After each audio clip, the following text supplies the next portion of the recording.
What are some of the craziest things people are doing for love these days? Let's find out, starting with number 5, Dr. Sugar Mama. When Dr. Liz Todd first met Christopher, 2 words popped in the head.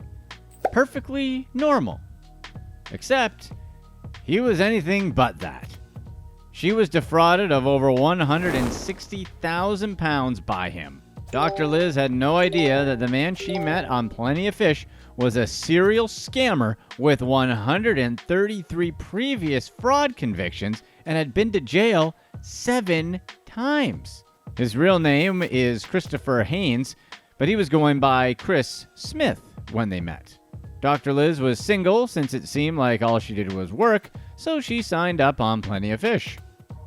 She matched with Haynes, who said that his profession was a lawyer.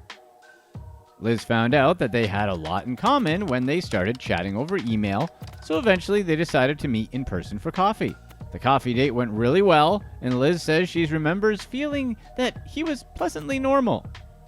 She had no idea that he was the most abnormal person she would ever meet. Smith said he was living with his father after relocating from London, and said that he wanted to move out to his place. He told her that he had his eyes on a £2,500 a month flat in a manor house in Hexham, Northumberland. He asked Liz to help him secure the lease because he had some temporary problems with his finances. The financial hiccups didn't seem weird to Liz since he seemed to be a pretty well-off lawyer. He had lots of documents proving a 6-figure salary, a multi-million-pound rental portfolio, and an investment set to mature early the following year to the tune of £300,000. Smith also had a lot of legal case files and spent a lot of time arguing with business partners over large sums of money. Liz occasionally even drove him to court dates all over the country, which gave her the extra assurance that he was who he said he was. Because why would he be going to court if he weren't?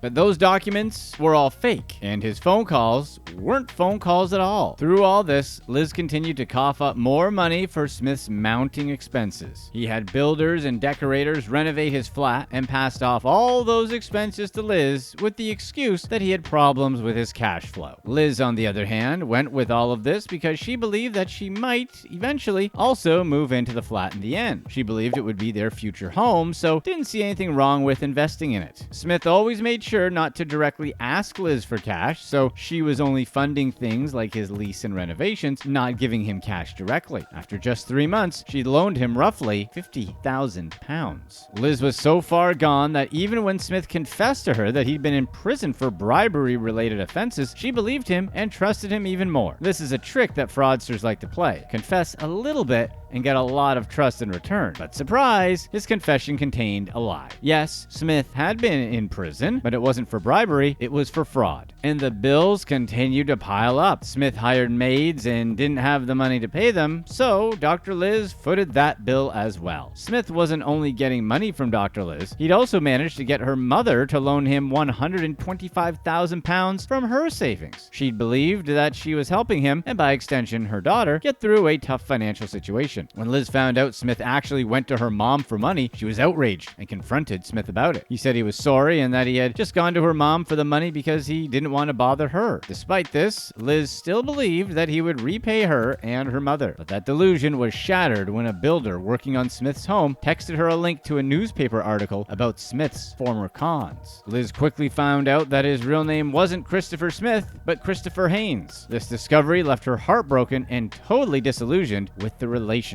Unfortunately, she still stayed with him because she didn't know the extent of his lies. Liz later found out that he'd also been cheating on her, which was finally the breaking point. She moved back to her flat and started making plans to cut off Smith. She couldn't completely leave him because at the time, she thought she would get back her money when his £300,000 investment matured. But Liz eventually discovered that there was no investment and it was all lies. She also learned that whenever she dropped him off for his court cases, he went to hotels with adult escorts for a raunchy time. game. He was so brazen with his scam, he even rented a castle called Sandho Hall, just so he could impress other women with her money. And we can't forget the BMW he leased, so he could drive these other women to the castle. That's when Smith began to threaten her if she ever went to the police with her story. In the end, she found the courage to go to the police, and Smith was arrested. He was tried and eventually sentenced to 9.5 years in jail. The judge that handed down his sentence said he'd never seen someone as despicable as Smith in his 40 years of practice. And the thing is, Dr. Liz wasn't a fool, and she was dating this guy in real life, which is terrifying. Sadly, these types of scams can literally happen to anyone. It doesn't matter how intelligent you are. Remember, if it seems too good to be true, it is. Number 4. The trouble with dating actors. Michaela, a film artist from Kentucky, fell victim to a romance scammer who pretended to be part of the cast of the hit show Stranger Things. However, Michaela didn't just fall for this scammer. She also sent her husband packing for him. Michaela joined an online artist forum to connect with other people. One of her reasons for joining this group was because her relationship with her husband wasn't great. In the group, she met someone with the username DKMH, and they got close. Soon, the user revealed that he was actually Dacre Montgomery, who played Billy Hargreaves in Stranger Things. Since DKMH was the title of Montgomery's poetry book, Michaela took it as a sign that he was the real deal. They even started dating without seeing each other physically. After a while, DKMH told her to pick between him and her husband, and Michaela did exactly that. She quickly divorced her husband and kicked him out of her home. Now that she was living alone with her 7-year-old, DKMH began his mission. He soon started asking her for money and claimed that his girlfriend, Liz Pollock, controlled his finances and made him broke. Over time, Michaela sent him about $10,000 through gift cards and crypto. When she discovered that she'd been had by a romance scammer, Michaela was devastated. She hadn't just lost money, she also divorced her husband based on a lie. Michaela made her bed, and now she's got to lie in it. What do you think? Did Michaela get what she deserved for divorcing her husband for a person she never met? Or is she a real victim who is played by a particularly ruthless scammer? Let us know in the comments below. Number 3. Student loans are tough. Shishway Lee, a first-year master's student at Brown University, scammed an unnamed 74-year-old woman he met on a dating site out of $30,000. He told her that he was going to use the money to open a school for children in Dubai, but no such school existed. Lee used the money for his tuition and living expenses instead, which isn't the worst thing, but he also bought a BMW for good measure. Lee first met his victim on a dating site for older people. He told her that he was 60 years old and fed her fantastic stories about building schools and helping children. Lee's scam first came to the police's attention after the Bank of America noticed that his account had received $181,000 in deposits from around the U.S. Many of the deposits came from accounts that had been previously linked with fraud. So the bank froze his account. But Lee had a clever story for them. He explained that he had a friend who lived overseas and was sending him money. When asked about the multiple accounts sending the money, he said he had no idea how his friend did it, which was really convenient. Apparently, Lee was actually working with a cabal of scammers in Nigeria, and he wasn't willing to tell on them. Those scammers used his bank account to coordinate the proceeds of hundreds of thousands in scams from all over the country. And now he's been arrested. We kind of wonder if he eventually ratted out his Nigerian friends, but we somehow think he didn't. Number 2. Paging Doctor Scammer. 76-year-old widow Jennifer Dennis lost her life savings of roughly $70,000 to a cruel romance scammer. She now has to live in an RV as a result. Jennifer met the scammer on Facebook, and he called himself Caleb. Caleb told Jennifer he was a Red Cross doctor working in Yemen and said that he would soon return to the U.S. Jennifer had lost her husband in 2020, so she was looking for some sort of companionship. Before long, Jennifer and Caleb entered into a romantic relationship. Caleb then told her that he was going to be returning home, but there was a tiny problem. He wanted to settle down in a new area because he had lost his wife. But in order to do this, he had to purchase a new home. He told Jennifer that he'd already paid $600,000 for the home, but still needed an additional bit to complete the purchase. Caleb sent her fake documents proving all of it and even told her the location of the house. Jennifer believed him and sent $70,000 for the purchase and an additional $8,700 for other expenses. At this point, Jennifer thought the purchase was a done deal, so she and her son packed their things and traveled to the house hoping to move in. When she got to the house, she found out that the people already lived there and that she'd been scammed. she had to sleep in the car with her son that night. Since that $70,000 was all she had, Jennifer and her son had to get an RV from a church member to stay while they figured out their situation. The whole story kind of makes you wonder why her son didn't step in and stop this from happening, since he was living with her. If you're loving these stories, be sure to stay tuned right here to find out how this lady actually made her scammer fall in love with her. Number 1. The Cupid of Chaos. Michael Middleton was one busy scammer. He married not one, not two, not three, but he married at least 4 different women in 4 different states. Michael Middleton, who's been named in the media as the Cupid of Chaos, married 4 women between 2006 and 2016 to get access to their money. In 2013, he married a woman named Alice Grant and scammed her out of at least $20,000. She only found out that he was already married when she called a number he often called and discovered that he had another wife.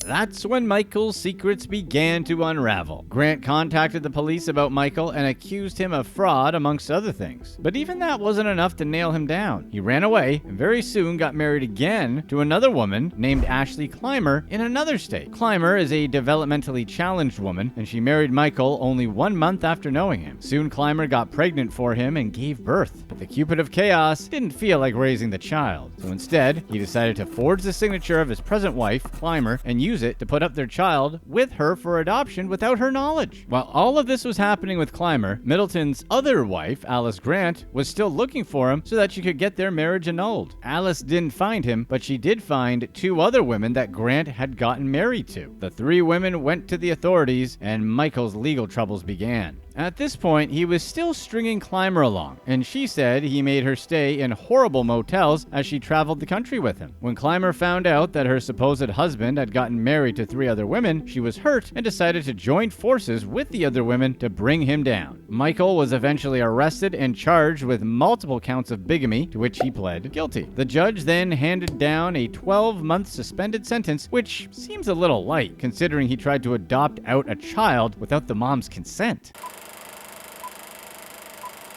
She was completely catfished, but somehow her scammer actually fell in love with her, and she was scammed into shaving her head. Let's find out what happens when scammers go after the most gullible people.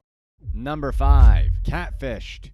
Christine Settingsgaard was a successful business executive looking for love. As a single mother of 3, Christine didn't have a lot of time to go out and meet people the traditional way. Tired of being alone and single, Christine decided to join the dating app Hinge in the hopes of finding a meaningful relationship. So when she matched with Mark Godfrey, Christine was quickly drawn in by his good looks and gentle manner. Mark claimed to be an architectural engineer from Greece who was working in the United States. He said he was a widower with a 5-year-old daughter named Haley who was living with his sister Kelsey in Utah. Mark was a candidate that checked all the boxes. He was kind, considerate, and also looking for love.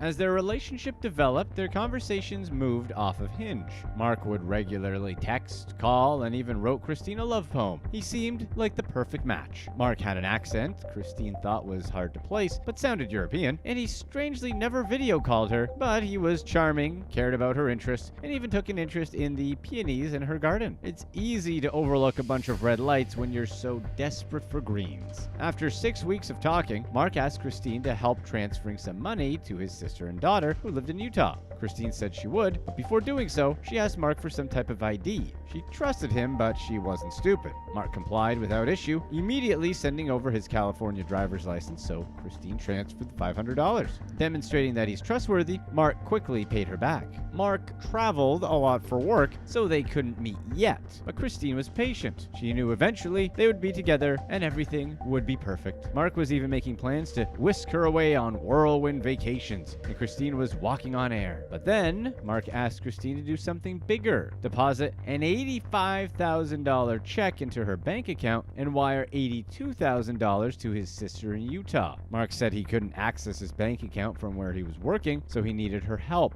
and would allow Christine to keep $3,000 as a thank you. Christine agreed to transfer the $85,000, having no reason not to help. Mark's plan was to mail her a check for the amount, and all she had to do was deposit it into her bank account and then wire the funds to his sister. Christine followed Mark's instructions and deposited the check into an ATM. Due to a loophole with depositing checks in ATMs, the $85,000 was available in her account the next day without having to wait for the check to clear. So Christine sent the money to Mark's sister. Job done. A day later, Christine received a call from her bank telling her that the check had bounced, and she now was responsible for the entire amount. In an instant panic, Christine contacted Mark, who claimed to have no clue what was going on or why the check would bounce. Not long after, Christine received a message from someone on Mark's account who claimed to be working with the FBI. They explained that Mark was part of a criminal network in Nigeria and that she had been scammed. Christine was devastated and furious when she realized she had been scammed out of $85,000. And worst of all, she found out that the poem he'd written her wasn't even his. This scammer was also a straight-up plagiarizer. The scammer contacted Christine again a few weeks later and claimed to have fallen completely in love with her for real. But Christine wasn't having it and demanded to know who Mark really was. She got her answer. His real name is William Ojo, and he sent her a picture of himself that looked vastly different from the man she thought she knew. Ojo said that he was part of a criminal network in Nigeria and had been scamming her all along and begged for her forgiveness. Oh, and could she deposit another check for $30,000? Christine, of course, said no. Christine turned to friends, neighbors, and her parents for help.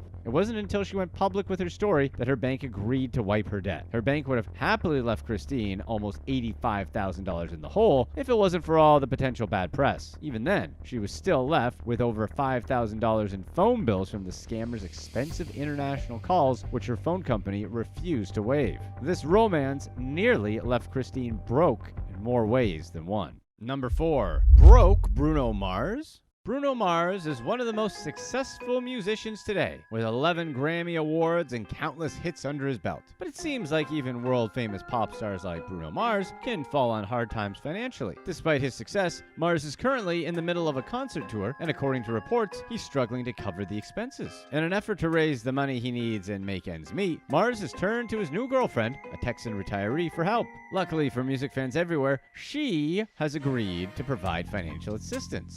Wait, what? Lonely hearts beware. Even with Valentine's Day approaching, not all romances are as they seem. Just ask the anonymous 63-year-old Texas woman who was scammed out of $100,000 after falling in love with someone who claimed to be Bruno Mars. It was supposed to be a love story for the ages. An older woman finally finding companionship and happiness in her later years with none other than pop superstar Bruno Mars. But in a shocking revelation that surprised everyone, it was all a scam. The 63-year-old victim was conned by 2 Nigerian men who pretended to be Mars on social media. The men struck up a relationship with our victim and gained her trust over time. The men, Chinwendu Azwanwu, 39, and Basil Amadi, 29, reached out to the woman and convinced her that Mars was interested in pursuing a relationship. Bruno Mars is one of the world's most famous pop stars, so it's no surprise that someone might impersonate him online in order to take advantage of trusting individuals. And that's exactly what happened to this Texan woman. The woman was communicating with the men through Instagram and Google Hangouts, believing she was talking to the singer himself.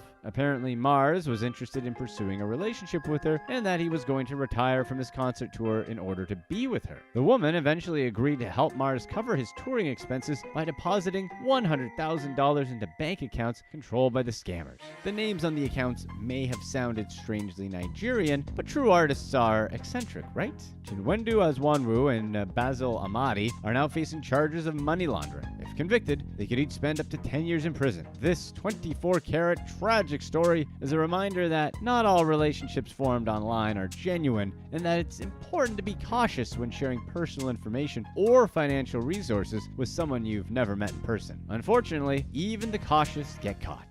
Number 3. Worst best friend. Nikki Reynolds was excited to be maid of honor at her best friend Angela's second wedding, and Angela certainly looked beautiful as she walked down the aisle for the second time. As the two women embraced after the ceremony, Angela whispered in Nikki's ear that she needed to borrow some money. Nikki was taken aback. She knew that Angela was going through a divorce, but she had no idea that things were so dire. Nikki agreed to loan Angela whatever she needed and promised not to tell a soul. A few weeks later, Angela asked for another loan. She said that her ex-husband had died in a farming accident and that her share of the money from the the divorce settlement would be increasing dramatically from £5 million to £77 million. So she just needed to float a little. Angela promised Nikki that she would take care of her once the funds came through, promising the good life of houses and cars. Angela Kitchener was also secretly dying of cancer, but apparently didn't tell her new husband. Despite to help her friend, Nikki loaned her around £27,000, putting the needs of her dying friend before anything, because Nikki is awesome and we should all be so lucky to have a friend like that. But it quickly became clear that Angela had no intention of paying the money back. Apparently, Angela Kitchener had always been a bit of a con artist. Angela's deceit began to unravel when Nikki met another of Angela's friends. The friend confided that she had also lent Angela money. They both got talking about their experiences and realized something wasn't right. The women decided to investigate further and soon discovered that Angela's claims about her ex-husband selling a business and dying in a farming accident were all lies. In fact, he was very much alive and well. Angela was arrested and eventually admitted to 2 counts of fraud and was jailed for 3.5 years. When released from prison, it's unknown what will happen between her and her former friends, who might still feel the pinch in their pocketbooks. Nobody has gotten their money back. Number 2. Rich company problems. Evaldis Ramasauskis pulled off an incredible feat. He managed to get Google and Facebook to pay him over $122 million. And he did it by just asking them for money. Ramasauskis was born in Lithuania and raised in a small town called Kaunas. He studied electrical engineering at the Kaunas University of Technology before eventually moving to Riga, Latvia, where he started his own business selling computer parts. It was here that he came up with a master plan to defraud Facebook and Google. Ramasauskis set up a fake company called Quanta Computer Inc., which was the same name as a giant Taiwanese hardware manufacturer. He then registered this company in Latvia and began sending invoices to Google and Facebook for goods they hadn't ordered. Amazingly, both companies paid up without question. Ramasauskis' grift was pretty clever. He sent Google and Facebook invoices for items they hadn't purchased, which the companies then paid. Ramasauskis was extraordinarily brazen in his scam, going so far as to even register a fake company under the same name as a real Taiwanese hardware manufacturer, Quanta Computer Inc. Ramasauskis also forged various documents purporting to be from executives at both Facebook and Google authorizing the payments. It wasn't until 2015 that the scam was finally uncovered. Over the course of 2 years, between 2013 and 2015, Ramasauskis received $99 million from Facebook and $23 million from Google with his forged invoices. Ramasauskis had also routed the money through various foreign accounts in Cyprus, Lithuania, Hungary, Slovakia, and Latvia in an attempt to make it harder to trace. Luckily, authorities were able to catch him before he could disappear with the money for good, although they were only able to recover around half of what was stolen. When Lithuanian authorities caught wind of his scheme in 2017, Evaldis was extradited to New York, where he pleaded guilty to 1 count of wire fraud. In 2019, he was sentenced to 60 months in prison in order to forfeit nearly $50 million, as well as pay back close to $26 million more. It's not clear what's happened to the other $46 million, but Ramasauskis was a prolific and baroque money launderer who squirreled away cash in Cyprus, Lithuania, Hungary, Slovakia, and Latvia. With $46 million stashed in bank accounts around the world, that 5-year prison sentence will probably fly by pretty quickly. Number 1. Just a little off the tip.